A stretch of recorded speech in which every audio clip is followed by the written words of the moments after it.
I'm here to talk to you about the climate vulnerability of South Asian cities. Call this talk Desi Urban. Exactly 10 years back in Paris, majority of the world met to draw a couple of lines in the sand. One line that they drew was between reversible climate change and irreversible climate change. And one of the parameters set for it was that if we can fight a plus 2-degree increase in global average temperature by the year 2100, we can look to a future where we can get back to the kind of climate we had.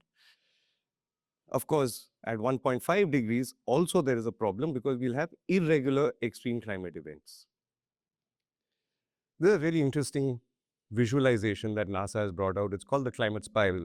I think it brings to our view exactly what the nature of global average temperature increase on this world has been.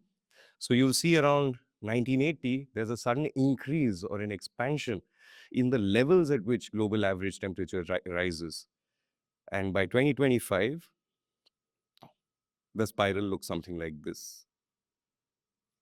I don't know if you caught it, but last year we breached the plus 1.5 degree limit that was set by COP21. So the temperature we were supposed to reach in 2100, we reached in the year 2024. Going by this trajectory, chances are we're going to breach the plus 2 degree centigrade mark by the year 2040.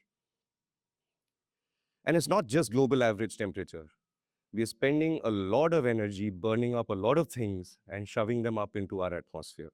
So here you see two images that tell you both the particulate matter rise and the greenhouse gases rise globally and the patterns that they follow. The IPCC, or the Intergovernmental Panel on Climate Change, predicts that a plus 2 degrees centigrade world is going to definitely be hotter, much wetter, and mostly hazier. So what exactly does that mean for South Asia?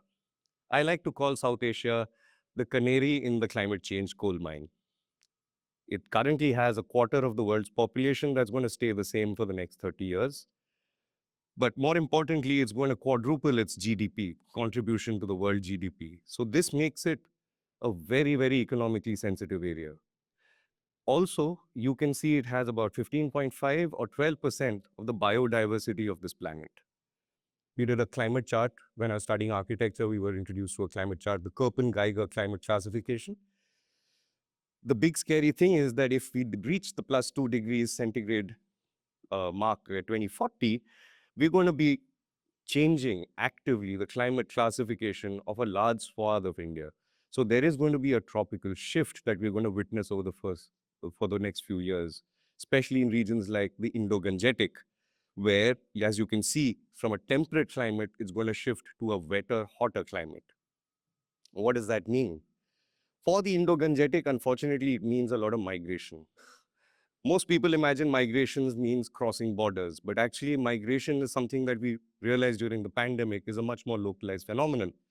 So a large number of Indians, or shall I say South Asians, are actually going to be migrant seasonally. That is, they're going to be moving once or twice every year rather than becoming permanent refugees.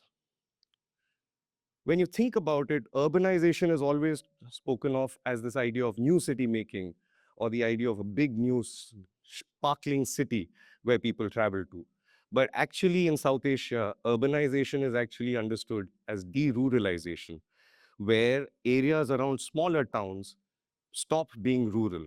And this is the prediction by the year 2040, when we're on the verge of becoming majority urban, we are actually seeing the greatest growth in population centers that range from about 500,000 to only 1 million, 10 lakhs.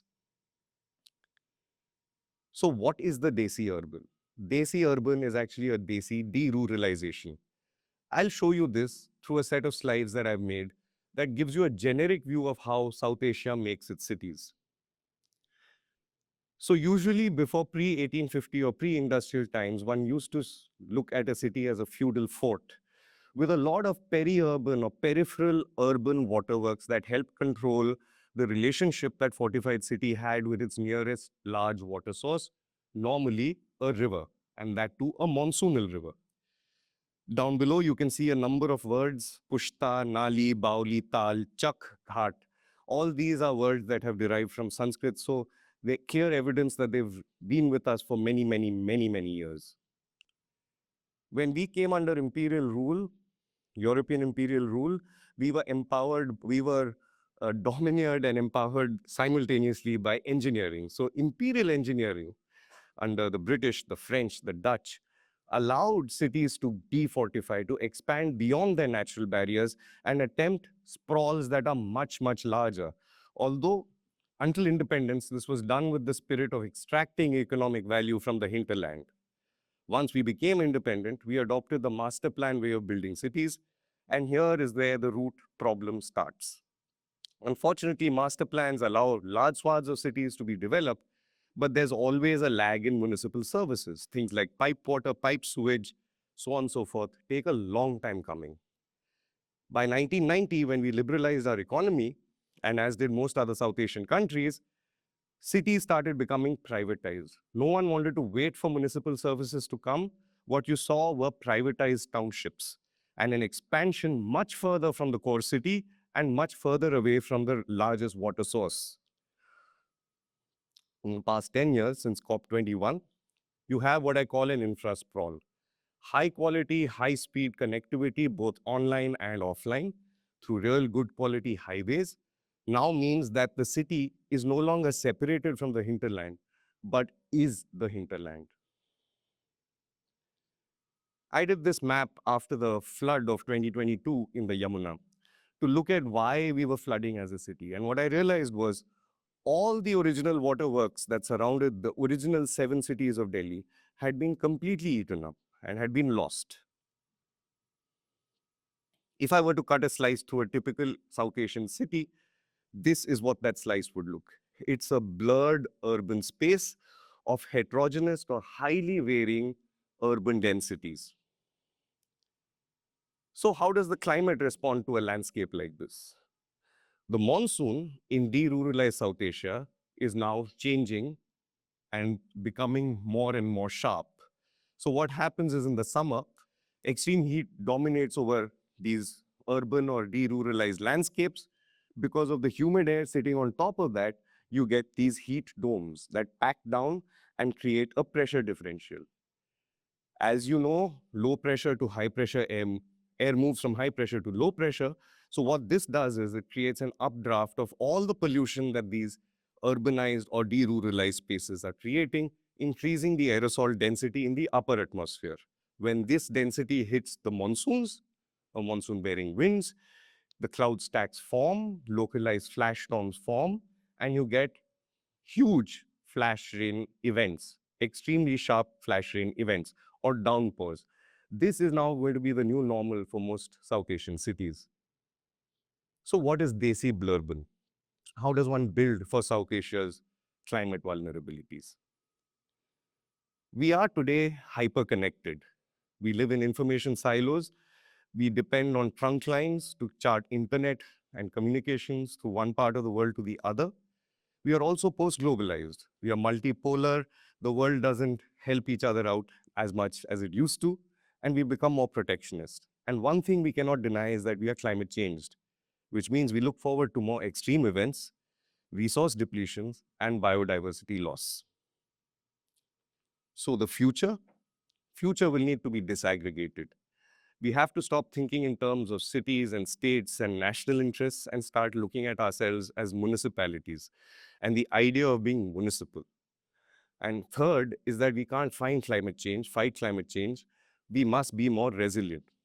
So with this mantra, I feel the new Desi urban needs to be disaggregated, which means we need to degrade infrastructure, decentralize it. We need to be municipal, not in an expansionist way, but in a way of mitigating, of reducing. And we need to be resilient. That means we design for impermanence and dismantling. These are just 3 images I'd like to end with, wherein we learned these lessons. We designed Project Samman in Odisha, in Bhubaneswar and Cuttack, where we provided decentralized community sanitation for 120 communities in those cities. We are currently designing green crematoria in Haryana. And we designed Kudaram, a dismantleable auditorium in post-flood Kochi. Thank you.